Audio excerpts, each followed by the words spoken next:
ਤੁਸੀਂ ਸੁਣ ਰਹੇ ਹੋ ਪੰਜਾਬੀ ਰੇਡੀਓ USA ਦੇ ਸਿੱਖ ਇਤਿਹਾਸ ਦੇ ਵਿੱਚ ਅੱਜ ਦਾ ਦਿਨ। ਅੱਜ 13 ਸਤੰਬਰ ਹੈ। 13 ਸਤੰਬਰ 1915 ਗਦਰ ਲਹਿਰ ਦਾ ਵੱਡਾ ਐਕਸ਼ਨ ਨਾਕਾਮਯਾਬ ਹੋਣ ਮਗਰੋਂ गिरफ्तार किए गए गदरियां उपर 4 मुकदमे चलाए गए। इन्हां नूं लाहौर कॉन्स्पिरेसी केस, लाहौर साजिश केस के नां दे नाल याद किया जाता है। पहला मुकदमा 26 अप्रैल 1915 ਨੂੰ ਸ਼ੁਰੂ ਹੋਇਆ ਅਤੇ 13 ਸਤੰਬਰ 1915 ਨੂੰ ਪੰਡਿਤ ਸ਼ਿਵ ਨਾਰਾਇਣ ਤੇ 2 ਅੰਗਰੇਜ਼ ਕਮਿਸ਼ਨਰਾਂ ਨੇ ਫੈਸਲਾ ਸੁਣਾ ਕੇ 82 ਮੁਲਜ਼ਮਾਂ ਗਦਰੀਆਂ ਦੇ ਵਿੱਚੋਂ ਕਰਤਾਰ ਸਿੰਘ ਸਰਾਭਾ ਜ਼ਿਲ੍ਹਾ ਲੁਧਿਆਣਾ, ਜਗਤ ਸਿੰਘ ਪਿੰਡ ਸੁਰ ਸਿੰਘ ਜ਼ਿਲ੍ਹਾ ਲਾਹੌਰ ਅਤੇ ਹੁਣ ਜ਼ਿਲ੍ਹਾ ਅੰਮ੍ਰਿਤਸਰ, ਹਰਨਾਮ ਸਿੰਘ ਪੱਟੀ ਗੁਰਾਇਆ ਸਿਆਲਕੋਟ, ਬਖਸ਼ੀਸ਼ ਸਿੰਘ ਪਿੰਡ ਗਿੱਲਵਾਲੀ ਜ਼ਿਲ੍ਹਾ ਅੰਮ੍ਰਿਤਸਰ, ਸੁਰੈਣ ਸਿੰਘ ਪੁੱਤਰ ਬੂਟ ਸਿੰਘ, ਸੁਰੈਣ ਸਿੰਘ ਪੁੱਤਰ ਈਸ਼ਰ ਸਿੰਘ ਪਿੰਡ ਗਿੱਲਵਾਲੀ ਅਤੇ ਵਿਸ਼ਨੂੰ ਗਣੇਸ਼ ਪਿੰਗਲੇ ਅਤੇ 17 ਹੋਰਾਂ ਨੂੰ ਫਾਂਸੀ, 23 ਨੂੰ ਉਮਰ ਕੈਦ ਅਤੇ 6 ਨੂੰ ਘੱਟ ਸਜ਼ਾਵਾਂ ਸੁਣਾਈਆਂ। ਮਗਰੋਂ 17 ਦੀ ਫਾਂਸੀ ਉਮਰ ਕੈਦ ਦੇ ਵਿੱਚ ਬਦਲ ਗਈ।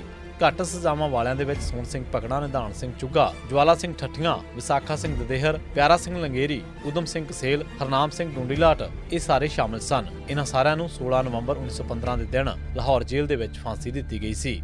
12 ਸਤੰਬਰ 1922 ਦੇ ਦਿਨ ਮਸ਼ਹੂਰ ਈਸਾਈ ਪਾਦਰੀ C.F. ਐਂਡਰਿਊਜ਼ ਨੇ ਗੁਰੂ ਦਾ ਬਾਗ ਦੇ ਵਿੱਚ ਸਿੱਖਾਂ ਤੇ ਪੁਲਿਸ ਦਾ ਜ਼ੁਲਮ ਆਪਣੀਆਂ ਅੱਖਾਂ ਦੇ ਨਾਲ ਵੇਖਿਆ ਸੀ।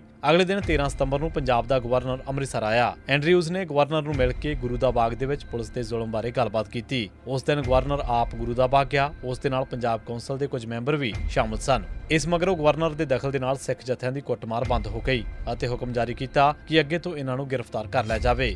13 ਸਤੰਬਰ ਤੋਂ ਬਾਅਦ ਗੁਰੂ ਦਾ ਬਾਗ ਜਾਣ ਵਾਲੇ ਜਥਿਆਂ ਨੂੰ ਕੁੱਟਣ ਮਾਰਨ ਦੀ ਬਜਾਏ ਗ੍ਰਿਫਤਾਰ ਕਰਨਾ ਸ਼ੁਰੂ ਕਰ ਦਿੱਤਾ ਗਿਆ ਸੀ। 13 ਸਤੰਬਰ 1943 ਸਿੱਖ ਸਟੂਡੈਂਟਸ ਦਾ ਮੁੱਢ 1943 ਦੇ ਵਿੱਚ ਵੱਜਾ ਸੀ। 13 ਸਤੰਬਰ 1943 ਦੇ ਦਿਨ ਇਸ ਦੀ ਪਲੇਠੀ ਮੀਟਿੰਗ ਦੇ ਵਿੱਚ ਅਮਰ ਸਿੰਘ ਅੰਬਾਲਵੀ, ਸਰੂਪ ਸਿੰਘ, ਜਵਾਰ ਸਿੰਘ ਗਰੇਵਾਲ, ਨਰਿੰਦਰ ਸਿੰਘ, ਕੇਸਰ ਸਿੰਘ, ਰਾਮਵੀਰ ਸਿੰਘ, ਜਗੀਰ ਸਿੰਘ, ਇੰਦਰਪਾਲ ਸਿੰਘ, ਆਗਿਆ ਸਿੰਘ ਅਤੇ ਬਲਬੀਰ ਸਿੰਘ ਸ਼ਾਮਲ ਹੋਏ। ਸਰੂਪ ਸਿੰਘ ਇਸ ਦੇ ਪਹਿਲੇ ਪ੍ਰਧਾਨ ਚੁਣੇ ਗਏ। ਇਸ ਦਾ ਪਹਿਲਾ ਦਫ਼ਤਰ 13 ਮੈਕਲੇਗਨ ਰੋਡ ਲਾਹੌਰ ਦੇ ਵਿੱਚ ਕੈਂਪ ਕੀਤਾ ਗਿਆ। 13 ਸਤੰਬਰ 1987 ਦੇ ਦਿਨ ਪੰਜਾਬ ਪੁਲਿਸ ਨੇ ਸਰਬਜੀਤ ਸਿੰਘ ਪੁੱਤਰ ਬਲਬੀਰ ਸਿੰਘ ਵਾਸੀ ਜੌਲ ਨੇੜੇ ਟਾਂਡਾ ਜ਼ਿਲ੍ਹਾ ਹੁਸ਼ਿਆਰਪੁਰ ਨੂੰ ਇੱਕ ਨਕਲੀ ਮੁਕਾਬਲੇ ਦੇ ਵਿੱਚ ਸ਼ਹੀਦ ਕੀਤਾ। 13 ਸਤੰਬਰ 1999 ਗੋਬਿੰਦ ਰਾਮ ਇੱਕ ਜ਼ਾਲਮ ਪੁਲਸੀਆ ਸੀ। ਉਸ ਨੇ ਬੱਬਰ ਖਾਲਸਾ ਦੇ ਇੱਕ ਆਗੂ ਮਹਿਲ ਸਿੰਘ, ਭਰਾ ਸੁਖਦੇਵ ਸਿੰਘ ਦਾਸੂਵਾਲ ਦੀ ਘਰਵਾਲੀ ਗੁਰਦੇਵ ਕੌਰ ਅਤੇ ਸ਼ਹੀਦ ਕੁਲਵੰਤ ਸਿੰਘ ਨਾਗੋਕੇ ਦੀ ਪਤਨੀ ਗੁਰਮੀਤ ਕੌਰ ਉੱਤੇ ਬੇਤਹਾਸ਼ਾ ਤਸ਼ੱਦਦ ਕੀਤਾ ਸੀ। ਗੋਬਿੰਦ ਰਾਮ ਦੇ ਗੁਨਾਹਾਂ ਦੀ ਸਜ਼ਾ ਦੇਣ ਵਾਸਤੇ ਖਾੜਕੂਆਂ ਨੇ ਪਹਿਲਾਂ 13 ਸਤੰਬਰ 1999 ਦੇ ਦਿਨ ਜਲੰਧਰ ਦੇ ਵਿੱਚ ਇਸ ਦਾ ਇਕਲੌਤਾ ਪੁੱਤਰ ਕਤਲ ਕੀਤਾ ਅਤੇ ਮਗਰੋਂ ਸ਼ਹਿਦ ਖਾਲਿਸਤਾਨ ਕਮਾਂਡੋ ਫੋਰਸ ਦੇ ਮੁਖੀ ਕਮਲਜੀਤ ਸਿੰਘ, ਉਸ ਦੇ ਸਾਥੀਆਂ ਤੇ ਬੱਬਰ ਖਾਲਸਾ ਵੱਲੋਂ